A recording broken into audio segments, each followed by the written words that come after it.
Fox is very happy with the ratings, and wants another miniseries had better be true.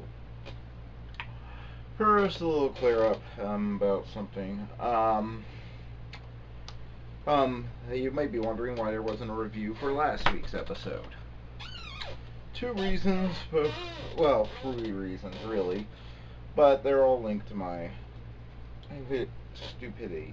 One, I fell asleep.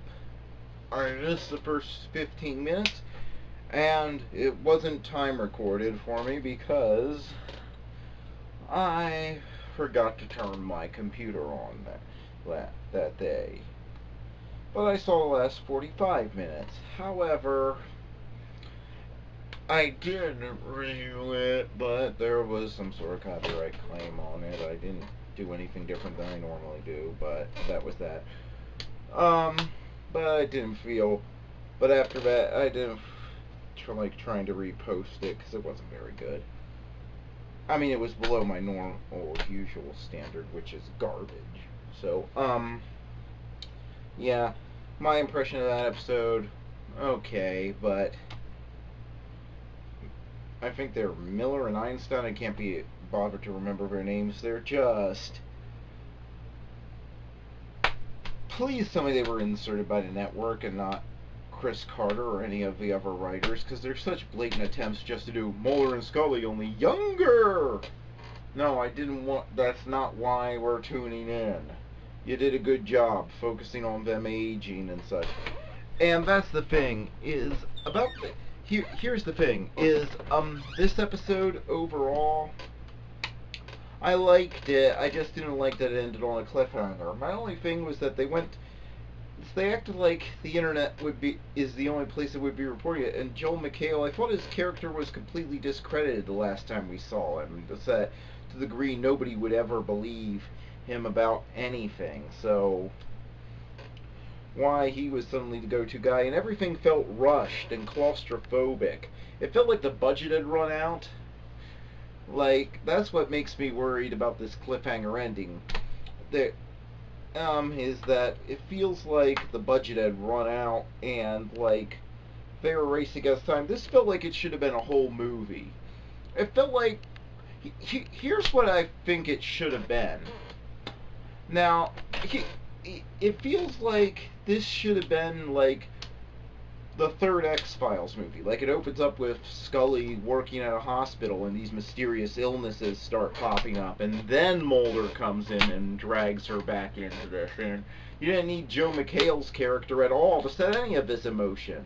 With everything being so big, and the Smoking Man actually sending people after Mulder, it really, you didn't need Joe McHale's character in any of these episodes. So, not only do I think it was a miscast that takes me right out of it, and that's not to say Joe McHale is doing a bad acting job.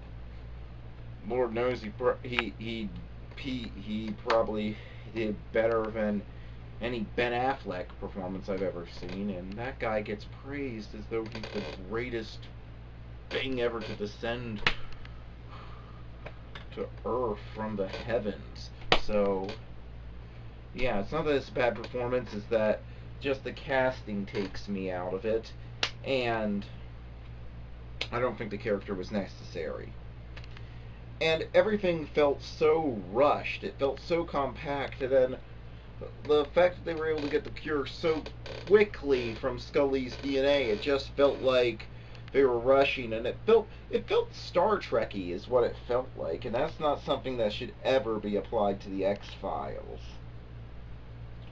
That said, there were some good dramatic moments in it, and the cliffhanger, oh boy, yeah, that was a cliffhanger. Probably the best one I've seen since, say, Babylon 5 went off the air, so... yeah, great cliffhanger. Just everything else felt so rushed. If I had to point to a problem with anything in this miniseries, I would have to say it's the fact that it feels like it's from writers who are used to working with longer seasons, and they didn't get their head into the space that was needed. I admire them for wanting to remind people of just how much variety the X-Files tended to have, so they gave us a little bit of everything in these 6 episodes, but it did leave the final episodes feeling rushed, and I really don't know why the Miller and Einstein characters exist unless they're supposed to be some cut-rate replacement for Mulder and Scully if David Duchovny and Gillian Anderson don't decide to come back. Which, oh yeah, that worked so well in the X-Files season, what, 8 and 9 was it? I'm trying to remember. But, that being said, it wasn't bad television by any stretch, and I've heard a lot of people complaining about this as being nothing but, this whole miniseries about being nothing but a cash-in and all that. I'm not here to debate other people's opinions or anything like that. I'm not smart enough to do that. But all I can say is that as somebody who's working my way through this series for the first time in years right now on Blu-ray and DVD, I don't think it's out of whack tonally, and Mulder and Scully don't feel out of character in this series. So I don't have a problem with this miniseries. In fact, as you can probably tell, I rated it all rather highly. Last week's episode, I didn't give a rating because I didn't see the whole thing, but it probably would have come in below average like the Scully episode. This one, I'd rate 5.0. Typical X-Files. Except for the cliffhanger, there wasn't much to it because we never got to feel the distress. It didn't build up. It felt like this should have been building up. Here's what I would have done, is I would have had if you wanted to do a variety of episodes in the 6 episodes and such, I would have had just reports of mysterious illnesses popping up from episode 2 onwards, that there's some sort of feel that the world is gradually getting worse, instead of it just went from 0 to 60, like, you know, and it's like, no, that doesn't work if you're trying to sell me on the fact that the whole world is getting sick. And yeah, so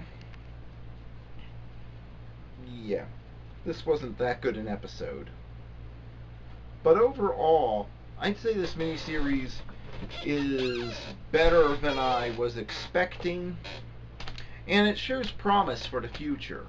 We've got a ton of plot lines out. Not only do we have a good cliffhanger here, but we still do have a bunch of plot lines out there, and I like the fact that they just had Mulder and Scully confronting the fact that they were aging it, which is one of my favorite things, which is one of my favorite subjects to see tackled in popular culture such as this, since it doesn't get tackled much. The most you see is people saying, "Oh, I feel old," and then they go on a suicide mission. That tends to be it. This is different. This is them just getting older, but they're going on living, so, you know.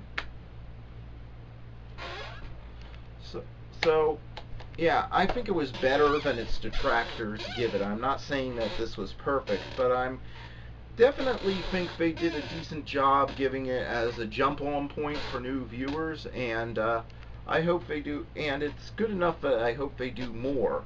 And it featured one of my favorite episodes in the series, and here's the thing. I watched the X-Files for Mulder and Scully in character, some really good scares and horror moments, and the occasional conspiracy. Far-fetched conspiracy thing that, you know, probably won't make a whole lot of sense if I stop to think about it. This miniseries delivered all of that in 6 episodes, and it delivered one of the things that I watched the X-Files for, but I never think about watching it for, which is the occasional comedy episode. It delivered all of that. So I say it's a good job, and it beats having another reboot out there, or yeah, or big budget movie that would fail. The X-Files has always done its best work on television. It's like Star Trek in that way, and it's great. It was great to see it back on television, and as an occasional treat, once a year, once every couple of years, I would not be opposed to six more episodes, 8 more episodes, whatever they can produce as the occasional treat. And that's what this felt like to me. So, yeah, I give the mini series 7 out of 10. It's better than most TV I see these days. It let there be emotional moments without devolving into a soap opera, and didn't turn itself into a Mulder Scully love story, despite the fact that I'm sure there are fans out there who wanted it to be. It it continued the series, and it felt like part of the series to me. So, good and bad. Every series has its good points and its bad points, and I think some people tend to idealize the past and think that the bad points were never there once a series is continued years later, or there's some sort of sequel or something. But um, I didn't see any bad points in this that weren't points that had always stuck out about the X-Files. So, yeah, this episode 5.0